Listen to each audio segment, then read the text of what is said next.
하나님 아버지, 오늘 제가 하나님의 말씀을 읽고 묵상할 때 필요한 영의 양식을 주시기 위해 성령님께서 이 시간에 함께해 주시길 간구합니다. 예수님 이름으로 기도합니다. 아멘.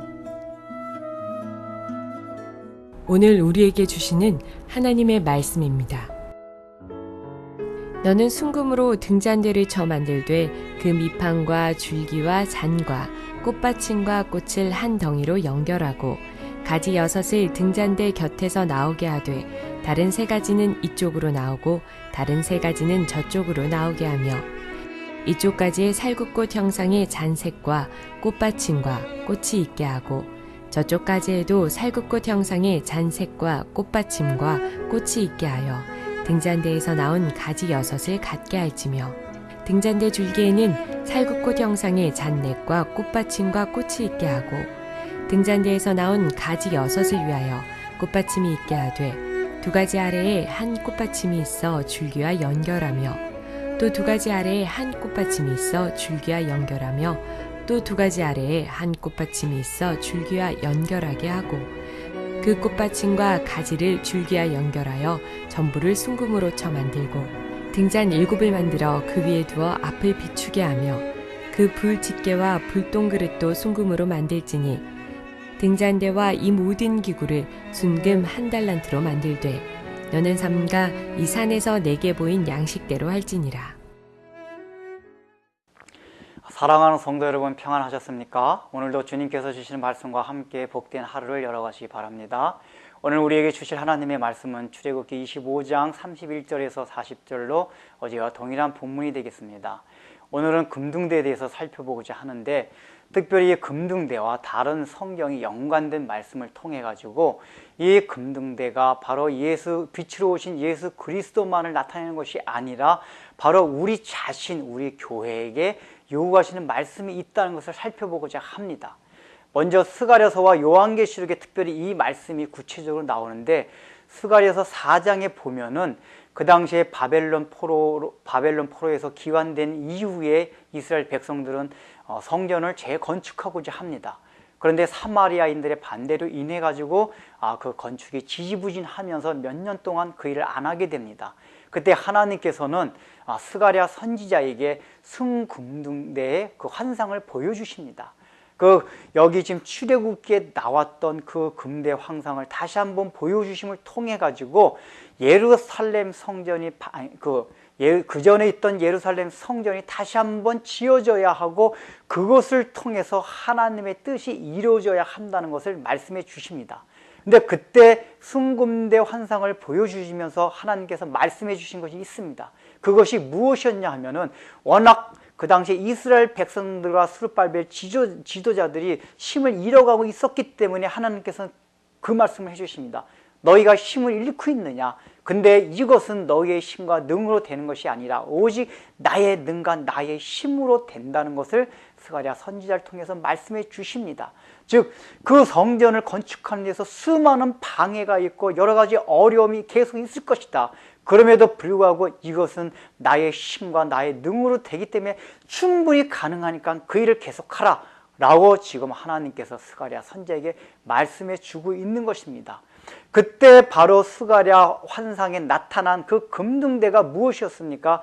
이스라엘 공동체를 통해 가지고 이루어져 가는 하나님의 나라의 성전이었습니다. 진행형이었습니다. 그런데 그것이 또 언제 이루어집니까?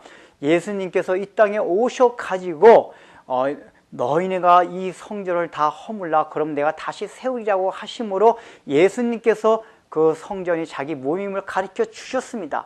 그래서 요한은 계속해서 나타날 때 예수를 믿는 우리가 그 성전이라고 말씀해 주고, 사도 바울은 그것을 확장시켜 가지고 바로 그 성전이 우리라고 말해 주고 있습니다. 그 대표적인 것이 에베소서 2장 21절에서 22절 말씀입니다. 한번 읽어보겠습니다. 그의 안에서 건물마다 서로 연결하여 주 안에서 성전이 되어가고 너희도 성령 안에서 하나님이 거하실 처소가 되기 위하여 그리스도 예수 안에서 함께 지어져 가느니라. 즉 뭐라고 말씀하고 있습니까? 건물마다 서로 연결하여 주 안에서 성전이 되어가라고 말씀하고 있고, 하나님이 거하실 처소가 되기 위하여 그리스도 예수 안에서 함께 지어져 가라고 말씀하고 있습니다. 여러분, 이 지금 성경 구절을 보면 어떤 것이 떠오릅니까? 바로 성막이 떠오릅니다. 특별히 이 성막 안에서도 함께 지어져가는 숭금대 형상을 통해서 보여주시는 우리 교회가 하나님의 나라를 어떻게 이루어 가야 할 것인가를 보여주고 있습니다. 이것이 요한계시록에 보면은 이제 1장에 보면은 7금 촛대 사이에 나타나신 예수님께서 그 당시에 소아시아 7개를 7 촛대 교회라고 말씀하고 있습니다. 즉 출애굽기에 나타난 이 금등대가 마지막 요한계시록에서 7 교회로 나타나고 있는 것입니다. 원래 마지막에 그 오늘 본문에 나타난 그 잔이, 맨 위에 있는 잔이 7가지 잔이 나옵니다.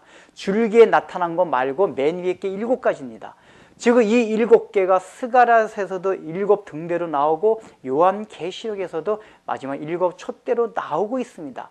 이것은 바로 하나님께서 이 교회가 완성되어 가기 위한 것을 바라고 있다는 것을 말하고 있습니다. 7이라는 것이 완성 숫자를 말하기 때문입니다. 이 완성되어 가기까지 너희가 순금을 가지고 쳐서 연이어서 그걸 만들라고 말하고 있는 것입니다. 근데 하나님께서 무엇을 요구하시는 겁니까? 스가랴 선지자에게 말씀해 주셨듯이 이것이 굉장히 힘듭니다. 어렵습니다. 그럼에도 불구하고 이것은 오직 하나님의 능과 하나님의 신으로 된다는 것을 말씀해 주고 있습니다. 이것이 오늘날 우리에게 무엇을 말해주고 있습니까? 이 어두운 세상에 복음의 빛을 비춰야 될 우리가 실제 복음의 능력을 완전히 의지하지 않고 어떤 인간의 생각과 인간의 능력과 세상의 능력을 가지고 우리의 빛을 비추려고 하면 잘못된다는 것입니다. 오직 순금 100%만으로 하나님의 능력과 신으로 오직 복음의 능력만으로만이 이 빛을 어두운 세상에 비출 수 있음을 우리에게 말씀해 주고 있는 것입니다. 여러분들은 과연 복음의 능력만을 100% 의지하며 이 세상에 그것이 빛이 될 수 있다고 믿으면서 살아가고 있습니까? 기도하겠습니다. 하나님 아버지, 우리는 오늘날 복음의 능력을 나타내고 이 세상에 우리가 빛으로 되기 위해서, 이 빛을 나타내기 위해서 얼마나 이 세상의 방법과 우리 인간의 능력과 생각을 하는 때가 많은지 모릅니다. 주님께서는 그러나 말씀해 주십니다. 오직 순금 100%만으로 만들라고 하고 스가랴 선지자에게 말씀해 주신 바와 같이 나의 능력과 신으로만 된다고 말씀하고 있습니다. 이 전을 이루어가는 것은 이 금등대 환상을 통해서 이루어져가는 그 하나님의 성전, 하나님의 나라는, 그래서 그것을 통해서 이 어두운 세상에 비춰질 그 예수 그리스도의 빛은, 진리의 빛은 오직 복음의 능력만으로 된다는 것을 생각하며 이 세상에 어떤 것도 거기에 섞이지 아니하도록 은혜를 베풀어 주옵소서. 예수님의 이름으로 기도드립니다. 아멘.